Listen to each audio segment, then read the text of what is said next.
You didn't wake up one day and decide to make everyone else comfortable at your own expense. It wasn't a decision, it was programming. Early on, you were praised for being quiet, compliant, helpful.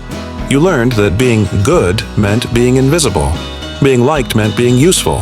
Being loved meant being needed.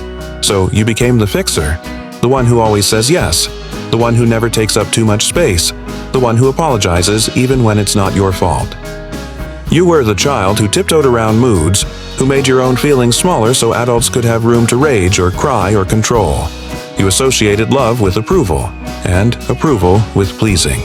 You became hyper-aware of moods in the room. You read silence like it was a threat. You anticipated needs that weren't yours. You said yes when you meant no. You stayed when you should have left. You laughed at jokes that hurt, because upsetting others felt more dangerous than betraying yourself. It wasn't kindness, it was self-preservation. You made peace where there was tension, smiled when your heart sank. When friends fought, you became the mediator.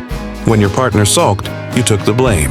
When your parents called you dramatic, you swallowed truth just to keep the peace. You weren't being nice, you were surviving. You wore it like a badge. The overachiever, the reliable one, the MVP of emotional labor. You helped everyone, supported everything, showed up for everyone but yourself. You planned their birthdays, solved their drama, worked overtime, swallowed your needs, and called it love. And people clapped for you.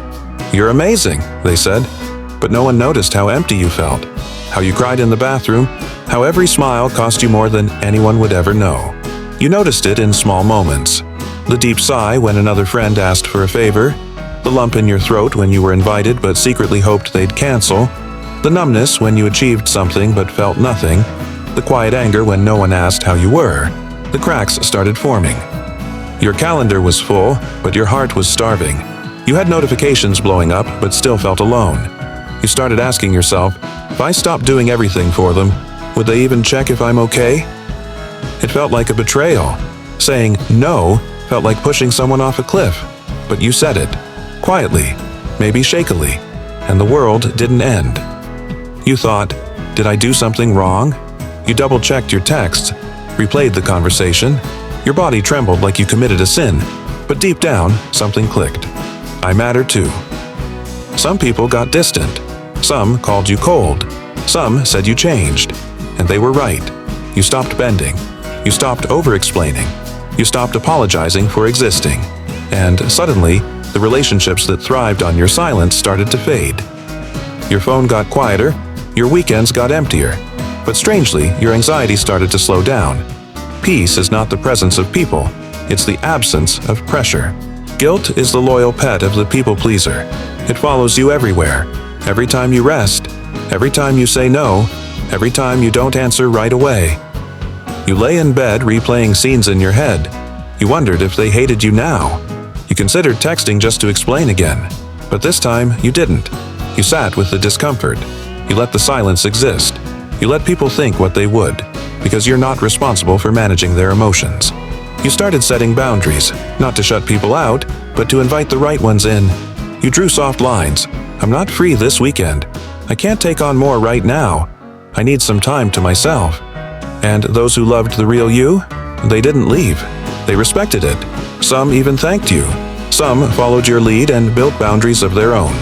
You began doing weird things, saying, I'll think about it, instead of yes, taking naps without guilt, telling people how you really feel, choosing rest over reputation, reclaiming your time, your peace, your joy.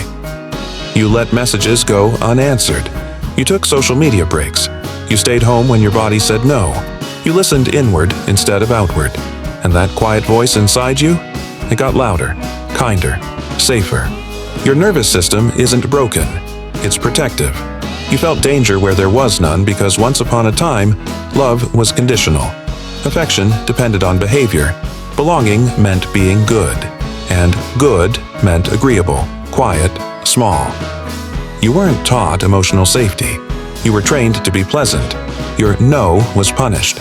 Your sadness ignored. Your anger shamed. So you disowned parts of yourself to belong.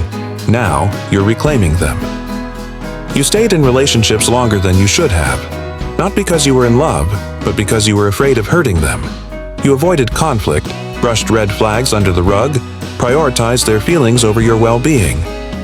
You thought love meant self-sacrifice, that good partners never complain. But love isn't martyrdom. Real love has room for honesty, for needs, for two people, not one pretending. You worked through weekends, took on tasks without credit, smiled at criticism. You were scared to ask questions, scared to say no, scared to seem lazy. You tied your worth to your output. You forgot you're not a machine, that your value isn't in how much you produce, but who you are when you pause. You're allowed to rest.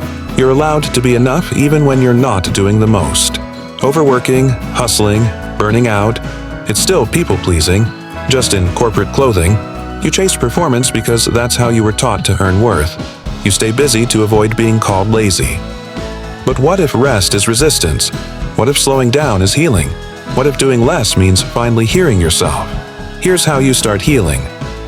Pause before replying. Just 3 seconds of silence changes everything. Ask, am I doing this out of fear or alignment? Write a list of what makes you feel drained versus what gives you peace. Practice micro-boundaries, like not answering texts immediately or leaving a party when you're tired. Stop explaining, say it, full stop. Let the silence do its job. Expect discomfort. That's normal. You're rewiring safety. Reward yourself after saying no. Reassure your inner child. We're okay. We're still loved. Learn to say, that doesn't work for me. That's a full sentence. Remember, kindness without boundaries isn't love. It's a slow erasure. You will be misunderstood. They'll call you distant, arrogant, unhelpful, but they don't see the version of you who cried every time you betrayed yourself. The version who said yes while screaming no.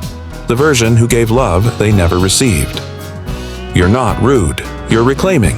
You're not distant. You're discerning. You're not selfish. You're sacred. Now, your yes is real. Your no is kind. Your time is sacred. Your peace is non-negotiable. You have fewer friends, but deeper ones. Quieter days, but calmer nights. Less noise, more clarity. And, most importantly, you have yourself. You laugh louder, breathe deeper. You don't perform anymore. You exist. Freely. People-pleasing is a habit born from fear, masked as kindness. But now you know. You don't owe anyone the version of you they imagined. You owe yourself the one you abandoned. So here's your permission slip. To rest. To say no. To take up space. To stop performing. To live for you. You finally stopped people-pleasing, and that's where the real life begins.